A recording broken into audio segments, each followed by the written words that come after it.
Shalom, this is Shira Sherbo coming to you from Sfat, Israel, and Torah for the Nations. And before I start the video, I want to just thank everybody who's been praying for my husband Pesach. He's not here right now. He's spending one last night in the hospital, and hopefully, if all goes as planned, he'll be home tomorrow. So I thought I would just, here by myself, I'll just do a little video of things that I've been thinking about, because here we've just finished a holiday, Shavuot, which is a holiday of knowing. And so I couldn't help but kind of compare and contrast in my mind of the difference between believing and knowing. Because all my life I grew up in the Western Christian world. I have my new glasses now, which is kind of appropriate because we're talking about seeing the world through different lenses, different worldviews. And so my worldview for 40 years of my life was always the Christian worldview. And in Christianity, we're taught to be believers. So here, we just finished the holiday of knowing. And so I wanted to just compare and contrast what it is to be a knower versus a believer. It's, well, you decide. So what is the holiday of the knowing? There's, knowing is like a word, it's like a word used with husbands and wives, with marriage. Like Adam knew his wife Eve and she conceived a son. So when you say a knowing, you're talking about something very intimate, and that is what was happening on Mount Sinai. So this holiday that we just had is called Shavuot, and it's actually part 2 of Passover. See, every spring we have the holiday of the Passover. That's where we celebrate, the story of Moses and the slaves being freed from Egypt and Pharaoh and the plagues and the parting of the Red Sea. Okay, but why? What was that all about? It's all leading to 7 weeks later, after everyone has been working on themselves for 7 weeks, 7 weeks later, there's going to be a marriage. There's going to be a marriage and a knowing, a coming together, a unity between heaven and earth. And there's going to be thunder and lightning, and it's loud, and it's big, and it's dramatic, and it's all-encompassing, because we don't say really the 10 Commandments here. The more accurate Hebrew word is utterances. So God gave out 10 utterances. So when he gave out the first utterance on Mount Sinai, and he said, I am the Lord your God who's taken you out of Egypt so I can be a God to you. Everyone, picture 3 million people, like hundreds of thousands of parents and hundreds of thousands of their children. So 2 generations are all witnessing this at the same time. And God makes this utterance, and there's this oneness where the souls have actually left their bodies and had to come back down. So it was this complete union, marriage, coming together that happened. And then God gave his second utterance, and he said, have no other gods before me. And once again, their souls left their bodies. And at this point, they begged Moses, you just go, we can't take anymore. This is so intense. This is mind-blowing of what is it like to have a marriage with God? What is it like when heaven comes down to earth, and there's thunder and there's lightning, and,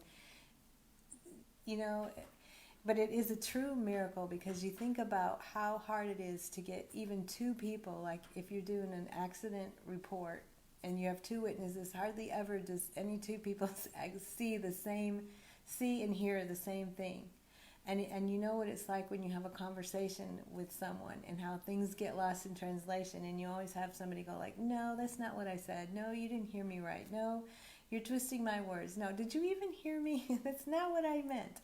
And so we have a hard time just with 2 people being one and communicating, and so just imagine the miracle that it took for millions of people to stand together and actually be one, and to all see and to all hear exactly the same thing.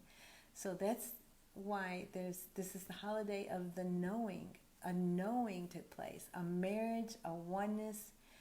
Um, Mankind was connected with God in such a way, like attached to Him in a cause and effect kind of a way. Like God has a plan and He needs it implemented, He needs it carried out. And so there's an agreement, a union, that this cause and effect kind of union.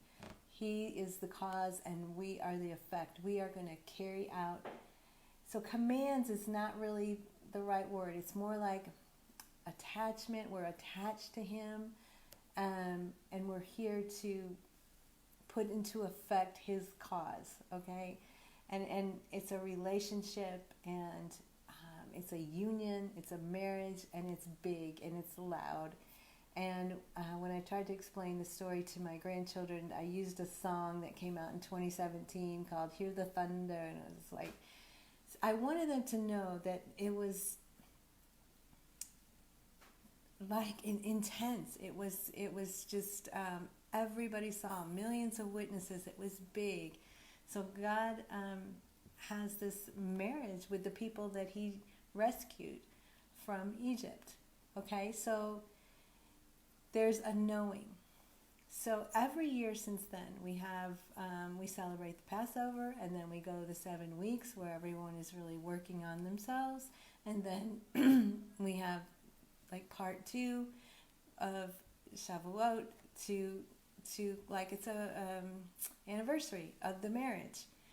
Okay, and so anniversary of the knowing, of the coming together, of the unity. Okay, and so now we're 3,300 years past this first time event of the knowing.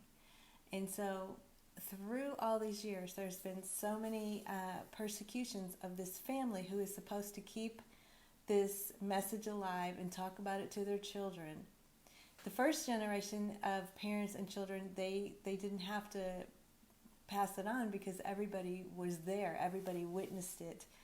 The parents and the children all witnessed God's giving of His utterances, giving over of His wisdom, giving over of His desires, and what He kind of society that He wants them to implement in the world.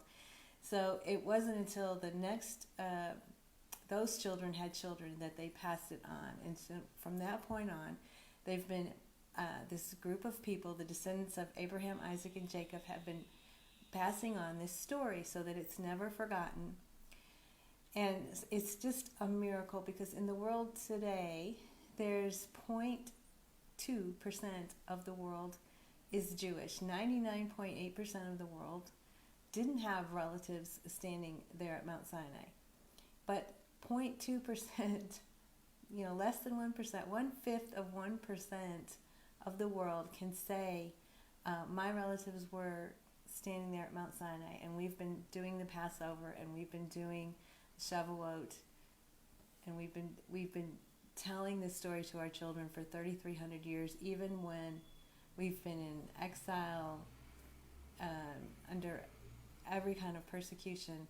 And somehow, it has to be an act of God, that He's keeping a remnant alive to continue telling the story. Okay, now that is what it means to know. Like, I saw with my own eyes, I experienced it, I had a oneness, I had a union, millions of witnesses. Now, on the other hand, when I was growing up, something that really disturbed me as a kid, I learned a lot of different perspectives because I went to Catholic school, and then my mom became friends with some people from the Church of Christ, which led me to go to a Church of Christ college in Texas. And later on, I just was so many different. Like, I was in the charismatic movement, I was messianic for a while, I went to a Pentecostal church for a while, I did home church. Some of my best friends were Mormons. My children now graduated from the Methodist College. So I feel very qualified to talk about Christianity. I feel like I've experienced so many different perspectives of Christianity. But the thing that bothered me with my dad was that no matter if I told him what I learned at Catholic school, if I told him what I learned in my Bible studies, he did not believe any of it. He thought he didn't want any of it. He didn't want to be preached at. He said, he didn't want what they were selling. He thought it was, he thought we were being brainwashed into believing things, and I worried about him because in Christianity, the idea is that believing is what you have to do to have a relationship with God. You have to you have to believe to get your sins forgiven, to go to heaven, and if you don't believe, you can't have a relationship with God, you can't go to heaven. So I was always worried because my father was not a believer. And lately I've been reading these books about we lived in the United States in the 20th century, and so if somebody wasn't a believer, like my dad, he didn't have to, it's a free country, freedom of religion, freedom to believe, freedom to not believe, and he never had to worry that soldiers would come to the door and demand that he convert to Christianity, or that if he didn't, that he would be burned at the stake, or that he would have all his property, his children taken from him, that he would have the status of a slave, or that he would be put on a ship and sent out somewhere where the ship probably wasn't going to make it to the destination. And so we know, if you remember the story of Christopher Columbus, in this time period, if my dad had lived in that time period, he would have been in trouble to not be a believer in Christianity, because what was going on in Europe at that time was that soldiers would come around, and there was Queen Isabella and Ferdinand, you might remember them, and the Spanish Inquisition. This is all around the time of before when Columbus was about to discover America. So what was happening in the world was a lot of persecution, and people were all about believing, but it was a brutality kind of a thing. It's like, you have to believe what I believe, and it was all about power and being able to come to people's homes and confiscate all their property, take their children, burn them at the stake, put them in prison, all kinds of cruel things. And the thing was, you have to convert to Christianity or suffer in some way, in some horrible way. And so the Inquisition came about when the authorities realized that a lot of people were faking it. They were pretending to convert to Christianity. Mostly the Jews. They in secret were still lighting their Shabbat candles, or still keeping the Passover, but to stay alive and to not go through all of this persecution, some of them pretended. They were like fake converts. And so the authorities were sending out inquisitors, and they were looking for people to just show any signs of not truly being a Christian. So it was in this kind of a world that Christopher Columbus lived, and so when America was discovered, America became a place of religious freedom, and that kind of thing has never gone on. The holy wars that we hear about in Europe, doing horrible things in the name of God, because people think that's what God wants them to do, is to go around and make everybody believe what they believe or kill them. And that was going on then. And so I was a believer in different parts of Christianity, in different churches and denominations. But my dad was not a believer, and so I spent many, many years worried about him, that he wasn't going to get to go to heaven. Okay?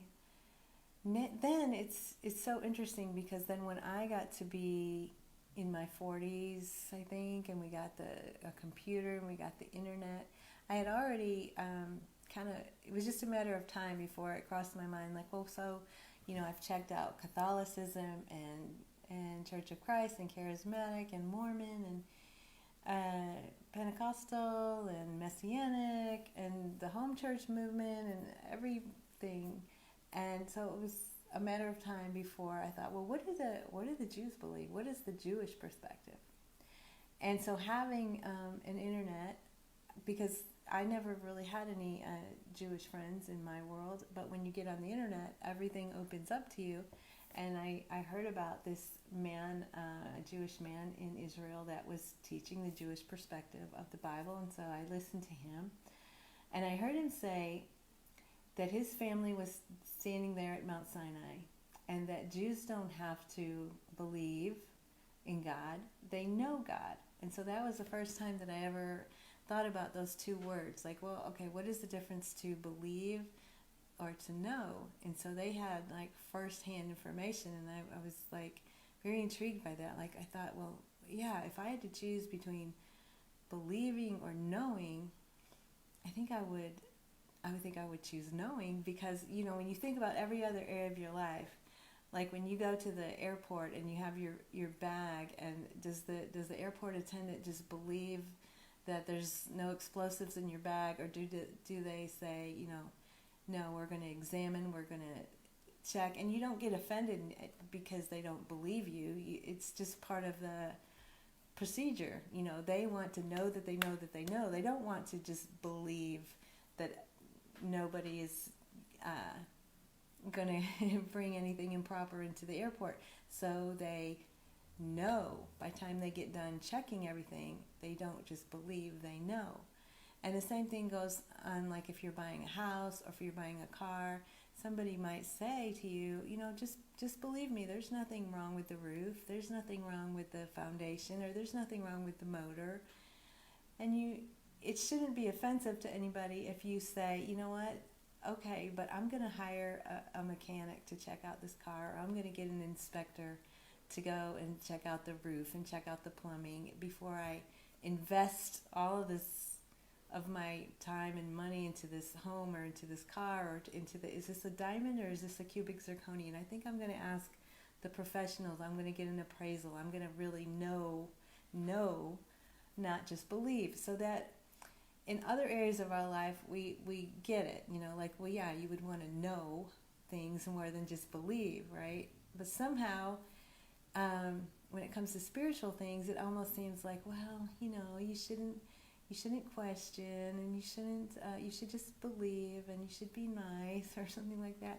And so this knowing that took place, this really loud thunder and lightning experience that took place with millions of witnesses, I compare that with the story of believing, why we don't know so much in Christianity as we are told to believe, because what happens is when you open up the Christian Bible, you read about a woman who, Joseph's wife, who, the angel and the Holy Spirit is there, and something comes upon her, and then she's pregnant, and so her husband doesn't believe her, and so it's like this quiet story. It's a lot quieter than the story of Mount Sinai with all the thunder and the lightning. This is kind of so since she was the only one there, then you have to believe. There's not a knowing, and so everything stems from that. Like, do you believe? Do you believe that this happened? Because if you don't believe this happened, then we can't really go forward, from there. So I remember saying, yes, I believe, and then being so upset when my dad would say, no, I don't believe. And so, and it is interesting to know of the many, many times in history where people would feeling like it was okay and that God gave them the okay to just go around and persecute people that didn't believe what they believed. So here we are living in this world today with a remnant of people whose family was there at Mount Sinai. And so really that is what we're doing here at Torah for the Nations. If you come to a point in your life where you've considered believing and you've kind of leaning on the side of, you know what, I would rather learn from the people that know, and where the family that met God face to face and experienced this knowing and this marriage, and that appeals to me more than just believing someone's story. It's like night and day to me. And so in the Jewish Bible, it says that there's going to come a day when every single person that walks the earth will recognize and know who God is. And so we're in those times, and more people are deciding that they would really like to know firsthand information. They would like to study. It's a fascinating study. Like King David said, I make the Torah my occupation all day long. So there are so many Jewish scholars who that's what they do. They make the Torah, the Jewish Hebrew letters and phrases, all the secrets behind them, every space, every form that the letters make, every connection that they make with each other, the gematria of the letters. There's it's endless studies, and so people devote their whole life to learning the Torah, and this has been going on for thousands of years. So we feel like we have a lot to offer in the area of knowing God.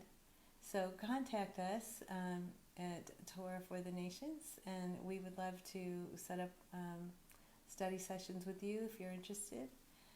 And once again, I just want to thank everybody for praying and for all your kind words and blessings for my husband. He's doing good. Everything is going way better than we had thought it would, and quicker recovery, and it wasn't as bad as the sonogram showed, and we're just really, really pleased and happy. Okay, that's all for now. Shalom.